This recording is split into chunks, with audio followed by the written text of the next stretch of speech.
is Lydia and welcome to another video. Today I'm going to go through how I made these sunflower earrings. I'm going to give you the entire pattern that I use, so if you want to crochet along with me and make your own earrings, I would love that. And without further ado, let's get started.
So after I finish crocheting, I need to sew in all the loose ends. This is my least favorite part of crocheting. It's just a bit tedious, but it needs to be done.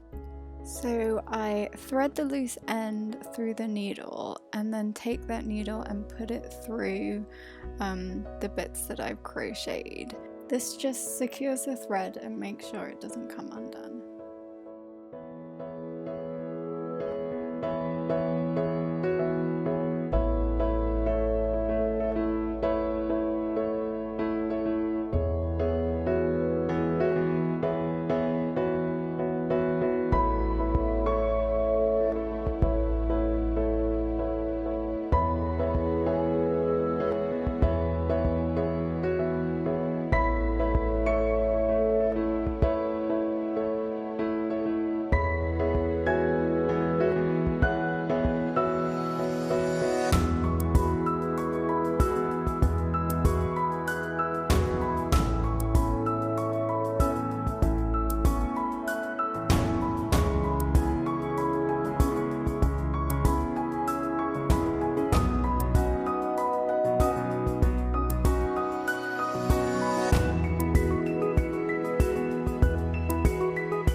If you like this video, give it a thumbs up. If you have any thoughts or questions or anything like that, leave it in the comments below or message me privately.